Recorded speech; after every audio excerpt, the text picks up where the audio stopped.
Atomic Blonde, How Sierra, Affinity Bottled Its Blonde. Atomic Blonde, the $30 million-plus graphic novel film adaptation starring Charlize Theron as a kick-ass super spy, vows this weekend from Focus Features and Sierra, Affinity, and is expected to bring in somewhere around $20 million in its opening weekend. That would be a good start for the film if word of mouth is strong, and it has received generally favorable reviews. This movie comes after Theron was embraced as an action star 2 years ago by audiences in Mad Max: Fury Road, so moviegoers have already rallied behind the actress in a role of a lean, mean fighting machine. If Atomic Blonde opens above $22.69 million, it will become Focus Features' biggest opener of all time, surpassing Insidious Chapter 3, which opened 2 years ago in June. Will it happen? We will have a decent idea in the next 48 hours. This picture's trajectory will largely be due to Theron, stuntman-turned-director David Leitch, and Sierra, Affinity, which optioned the graphic novel by Anthony Johnston and illustrator Sam Hart, developed the property with screenwriter Kirk Johnstad, and began packaging it. The production, finance and international sales company was founded in 2009 by Nick Meyer and Mark Schauberg, who in 2011 pacted with Gigi Pritzker and Michelle Ludwig's Affinity International, the sales company created by Bold Films and Odd Lot Entertainment. It got a boost at the beginning of last year when E1 made an equity investment into the company to help with its slate, which included Atomic Blonde. Atomic Blonde marks the highest-profile film to ever be fully funded and produced by Sierra, Affinity. Sure, they did sales for the greats Manchester by the Sea, Hell or High Water, Nightcrawler and Whiplash in the past, but none were homegrown. Atomic Blonde is financed with pre-sales and bridge financing. "We auctioned the material, we developed it and then licensed the movie out," said Meyer, who said the company plans to do more and more start-to-finish productions. And they are doing just that. In the past, they have produced and financed such titles as Parker and Pride, Prejudice and Zombies, but with Atomic Blonde, they are stepping it up a notch. Just after the 3-day numbers come in on Atomic Blonde on Monday, Sierra, Affinity will begin shooting the Theo James, Forrest Whitaker starring film How It Ends in Winnipeg from a script they optioned 6.5 years ago from Brooks McLaren. How It Ends, an action thriller directed by David M. Rosenthal, is set against a mysterious apocalyptic event that turns the roads into mayhem, follows a young father who will stop at nothing to get home to his pregnant wife on the other side of the country. It is also being produced by Paul Schiff Prods, which developed it with them. Right now, all attention is on the launch of Atomic Blonde. "This is such a great female empowerment story," said Meyer.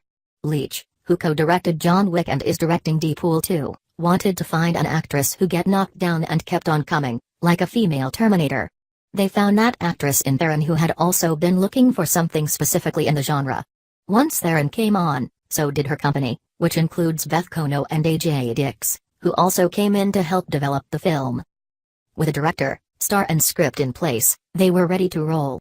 About 7 months before they started shooting the picture, Focus Features preempted North American rights to the project, which was then still under the title The Coldest City, in what was said to be a near 8-figure deal. In that agreement, they also committed to a wide release.